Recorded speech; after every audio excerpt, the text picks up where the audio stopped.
All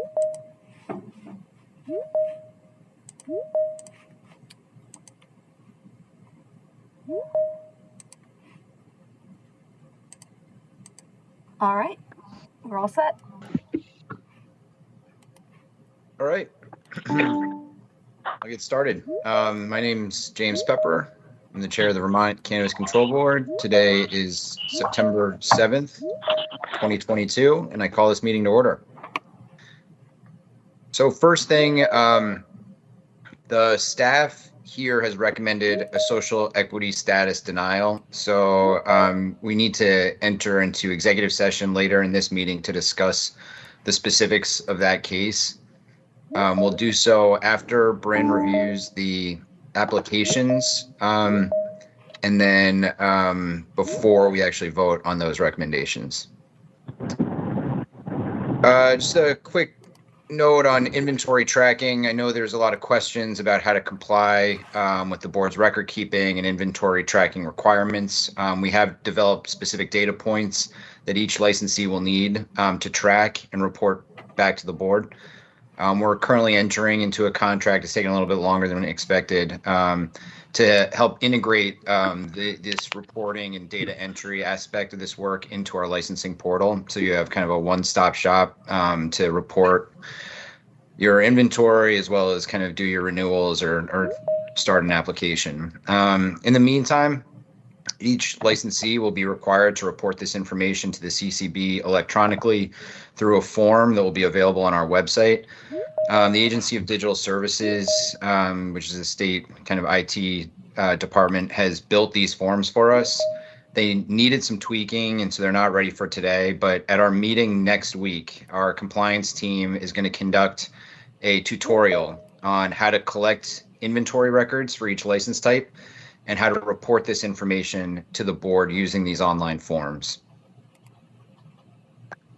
Quick licensing update.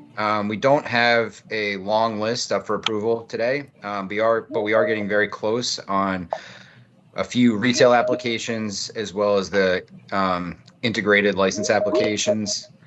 Just a reminder that our compliance team will need to do a site visit for every operation prior to us issuing a license. So if you have a pending application and you haven't been visited by one of our inspectors yet, we will be in touch to set that up. Other than that, I don't think I have anything. So why don't we go ahead and approve the minutes from our last meeting, which was on August 31st. You guys had a chance to look at those? Yes. Yep. All right. Is there a motion to approve them? So moved.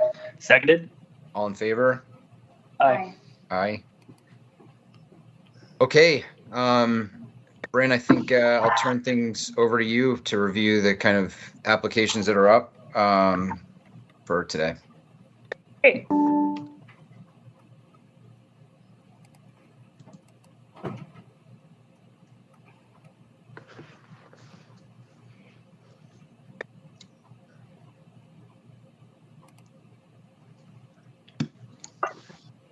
Okay, so here is your register for this week. And as usual, we are starting with the cannabis program. You can see that staff received 23 new patient applications and 31 renewal applications, and wound up issuing 51 patient cards in the last 7 days. New or renewal caregiver applications are about 5, and staff approved 3 caregiver applications and issued 4 dispensary employee cards. And our numbers, we are still about 4 days outside of our 30-day threshold. Staff are processing applications received on or after August 3rd. So still working to come into compliance with statute there. I'll move on to the license application numbers, which are current as of today. I'm going to scroll down a little bit so you can see the bottom here, the totals. One thing that's worth noting is that this is the first board meeting that we have more applications that are in the approved or category than we have still in process. So we have about 215 that have been issued or approved before the applications that are up for approval this week. And we have about 192 in the queue. So we have more that we have processed than are waiting to be processed. So that's a first. So again, as the chair mentioned, we have just 5 up for review this week. And you can see we have a number of retailers that are under review, at about 4 that are like in review process or resubmitted. And for manufacturers, we have 1 that is in resubmitted status, which is getting quite close. That's a tier 3 manufacturer, and about 6 tier 2 manufacturers that are in the review process. So I'll scroll down to the staff recommendations for a license. This is our list this week. So we have just 5 up for your review. We've got Weed Connections applying for an indoor tier 1, Cremation Solutions applying for an outdoor tier 1, Horticultural Professionals applying for a mixed tier 2. Demeter's DG is applying for a tier 3 indoor, and First Branch Cannabis applying for a mixed tier 2.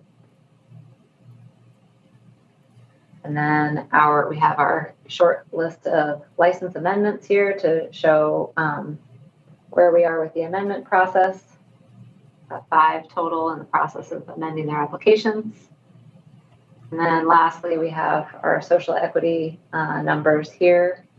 And as the chair mentioned, we have 1 social equity applicant who is up for review today. Staff is recommending a denial for submission 755, denial of social equity status, as they don't meet the criteria for social equity business applicant as defined in the rule. And we can discuss that in executive session. Renita, a quick question for you. Sure. When I saw the register just then, it looked like there was 1 integrated license. I think historically we've had 2 in that category. Is one? It had 1 in kind of process and 1 in dismiss.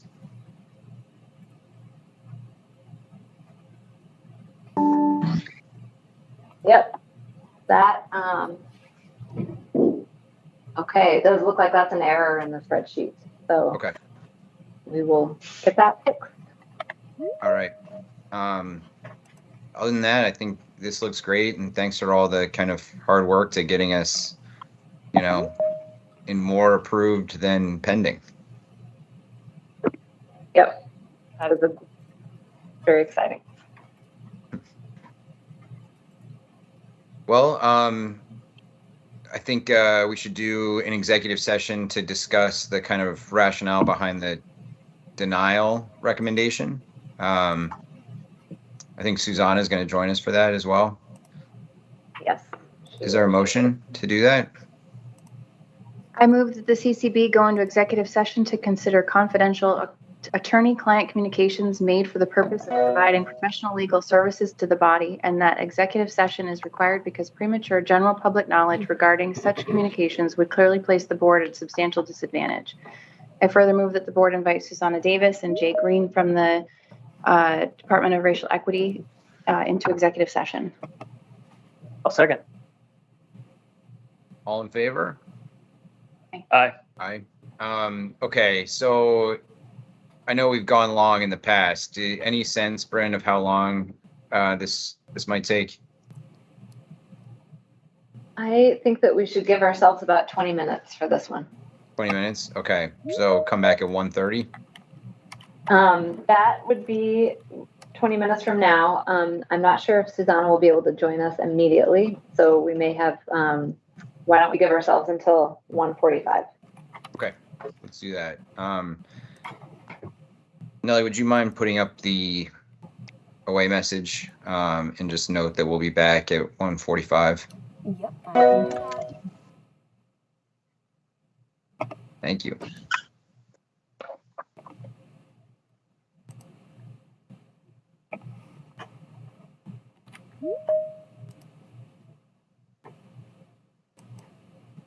All right. See y'all later.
all set.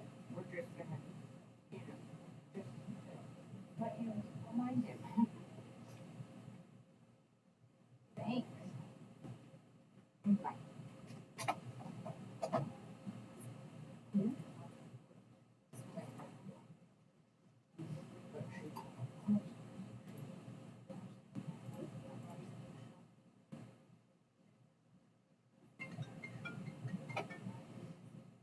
Bye.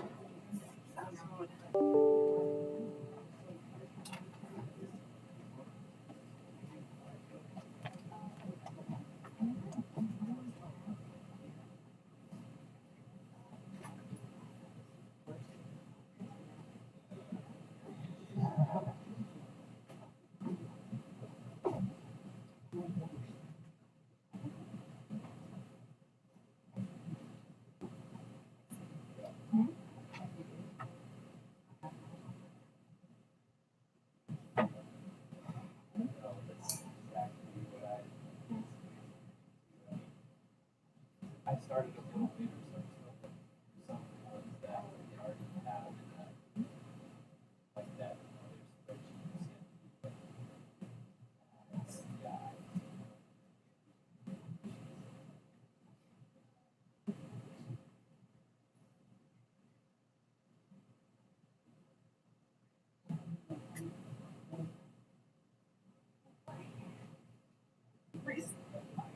Yeah.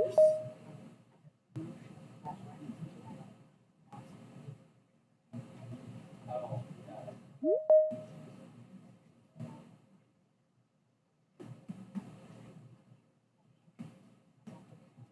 yeah. I know. Have you been on any so that's I do see it for all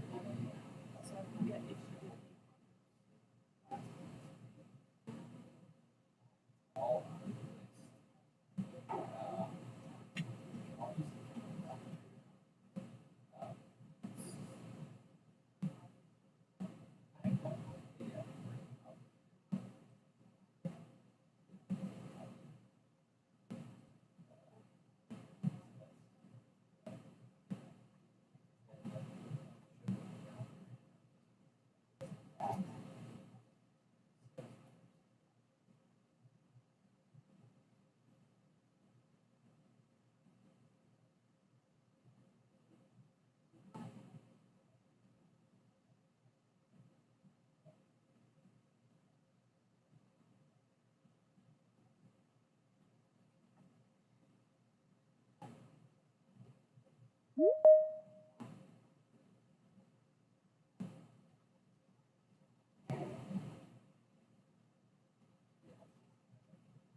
I mean, don't worry.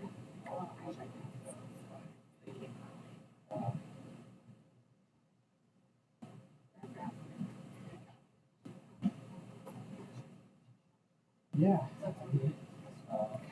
Like I was thinking I would just take Orange County for the most part. From the list that I have.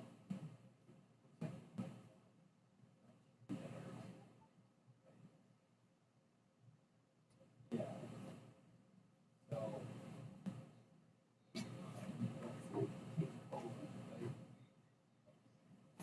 Yeah, so I mean, feel free to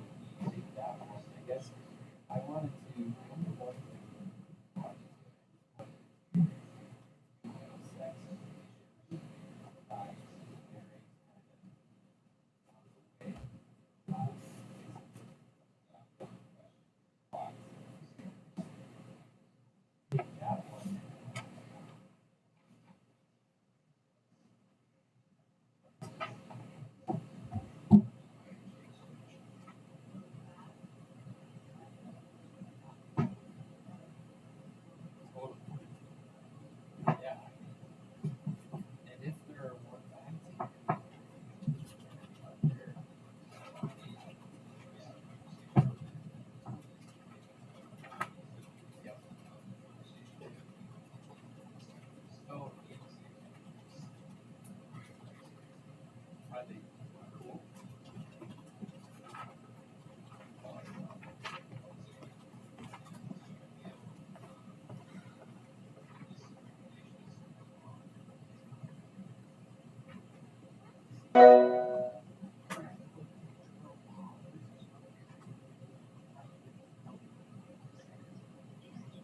Yeah, that's why I told him to send it.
The medical cannabis program. I just got your voicemail.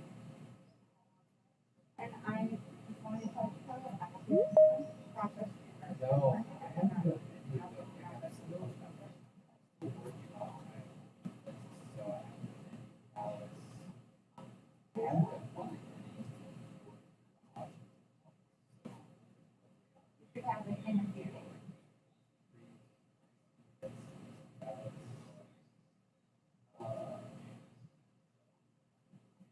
I'm glad I could be there. You too.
All right, Nellie. Well, you're probably not back at your desk yet, are you? I am. All right. Are we still recording? Yes, we are. Okay, great. Well, so just as a time check, it's 1:35. We ended just 10 minutes earlier than expected. So we are out of executive session now. We were joined by Susanna Davis and Jay Green from the Office of Racial Equity. And we reviewed the kind of facts behind a staff recommendation to deny social equity status. And I think we are now ready to vote on all staff recommendations. So is there a motion for that? I move that the board accept each of the recommendations as presented to us by staff in this meeting. I second. Any discussion before we vote? Nope, not this week. All right. Well, all in favor? Aye. Aye. Aye. Great. All right. Why don't we go ahead and move to public comment? We'll start with the people that joined via the link, via video. If you have a public comment, please raise your virtual hand. We'll try our best to call on you in the order that you raise your hand. And then we'll move to folks that joined via the phone.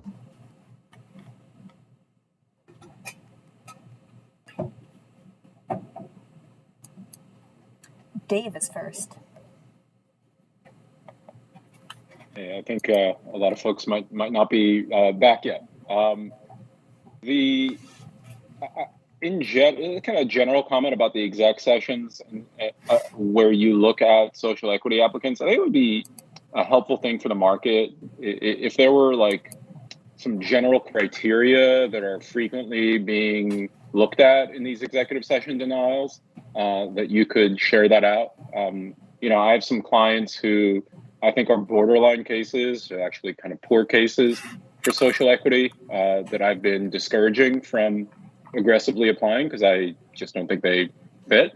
But it would be nice to kind of know why folks are getting rejected, in a way that doesn't, divulge any kind of private information that cannot be shared. So please consider that. Thank you.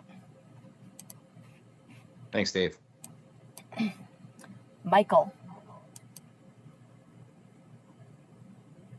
Good afternoon, everyone. Michael Denault here, Charles River Insurance. We're helping out providing insurance solutions for the new industry here. I have come on once before talking about the residential exposure for insurance and how it was a very big conflict because there were no options available. I did want to let the board know that we do have a solution finally that we've been working on since April, as soon as the new licenses were announced. This is something where it is an explicit inclusion for a residential exposure. So I did want to let the board know that I am available to send that over to you for reference, to show you the language from a legal standpoint, how that does incorporate into the licensing process. And for anybody else on the call, again, Michael Denault at Charles River Insurance, happy to help out with the home businesses. Thank you. Great, thanks, Michael. I'll be in touch, and maybe we can kind of get this information out to the Vermont industry. Tito? Hi, everybody. I love seeing all these approved licenses, but I still cringe every time I see the town names disclosed. I just don't understand why. I know you guys have been saying for transparency, disclosing the county definitely still adds to transparency, but at least it makes it a little bit harder for pro thieves to find us. That's all. Thank you. Hope you're all having a great day. Yep, thanks, Tito. I see it's Per, P-E-R.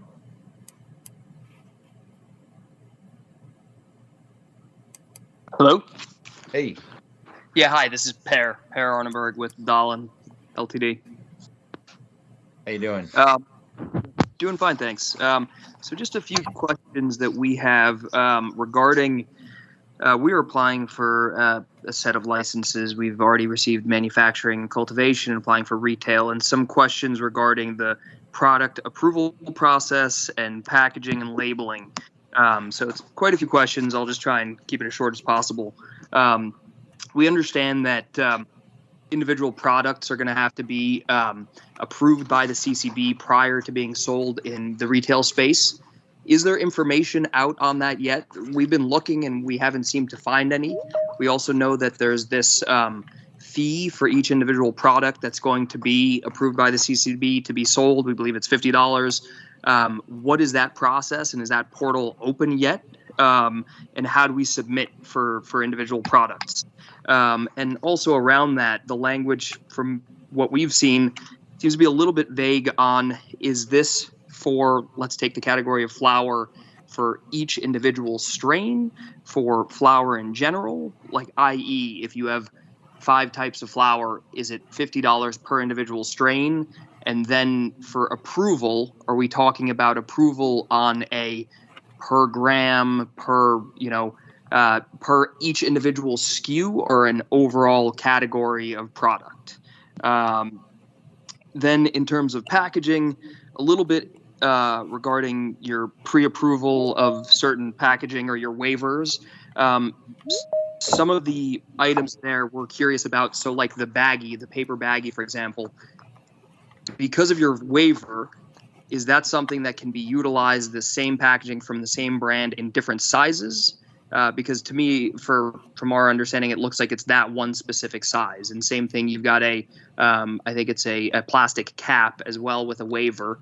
And from what we can see, that only really fits with the glass package that, it screws onto from that same company, and or they have a full recycled plastic vial. So if that that specific plastic has been, or recycled plastic has been given a waiver, does that also fit for other products from that same manufacturer, from that same type of product?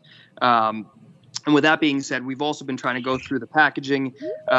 One thing that we see that we're a little bit confused on is the issue of opacity, like opaque packaging, so you can't see what's inside.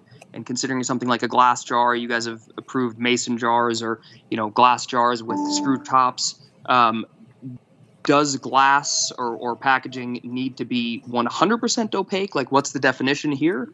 Because in that case, we would imagine that any glass jars that are not black would be out of the running from that side of things. And then we're also looking for some clarity on child resistance and tamper evidence, because like with the glass jars, flip top jars, from what we've been able to find, and if there are solutions, we'd love to hear them. From what we understand, the definitions of something like child resistant, those screw top glass jars, we wouldn't think would fit that, but maybe we're wrong or something in that sense. And same thing with like some of the products you've given waivers to, like again, that paper baggie, is that considered child resistant because it can be heat sealed at the top and it has that rip top, or how does that fulfill the tamper evident and the child resistant packaging. And then on to labeling, and I'm sorry, I know I'm taking up quite a bit of time, but this is important, is there's a lot of information that needs to fit on some of these labels. And we understand from your guidelines that there are different ways to attach them and so on. We're a little bit curious about things like the dropper vials and with the peel back labels, some further guidance on what needs to be on the outside surface versus what can be underneath, on the peel back label. And for something like a little concentrate jar that can be extremely small sized, there's nearly no way that we found, at least with the text and size of text requirements that CCB has put forth, to fit that. And we understand there's ways to tape on and attach. We'd like a little bit more clarification around that. Can it be the information, the labels, attached somehow in a baggie when they're being sold, or what? Because with some products, it just seems like it's almost impossible to fit all of that on.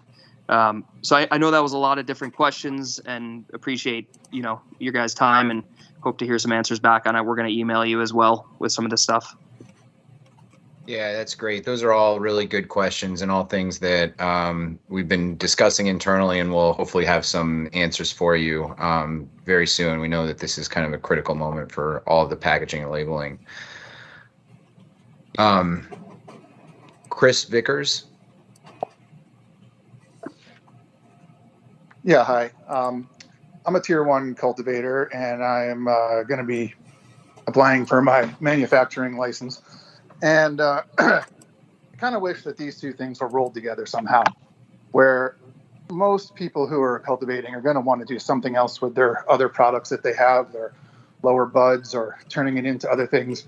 And I feel like going through the application process again, another $1,000, another license fee, doesn't really make sense unless you're going to be bringing in other product from other people and processing that. Thought maybe you could try to roll that into tier 1 and make it part of something where you can take your own product and turn it into whatever you want, joints, materials, hash, without having to reapply and do another license. Just an idea. Thanks. Yeah, thank you. Anyone else who joined via the link, please just raise your virtual hand. If you joined via the phone and would like to make a public comment, hit *6 to unmute your phone.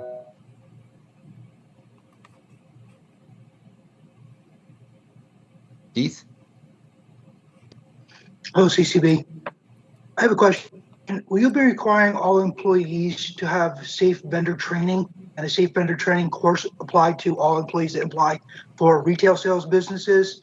And my other question is, do all retail sales businesses have to be a separate building and not adjoining to any other building or any other building that is operating a business within that business already?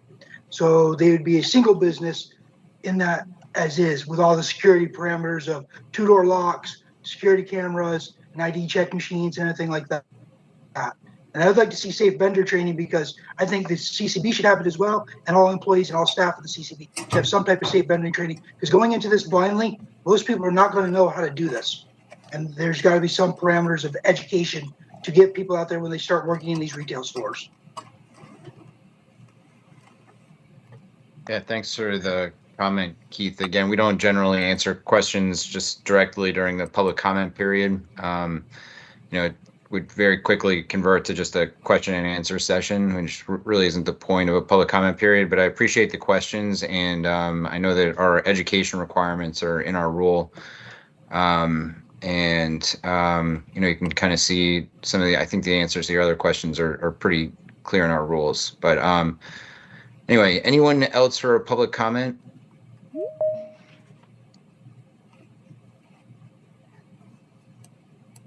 Okay. Well, thank you all for joining today. Thanks to the staff for all their hard work this week. And thank you, Julie and Kyle. I'll see you all next week. Thank you. Likewise, and thank you.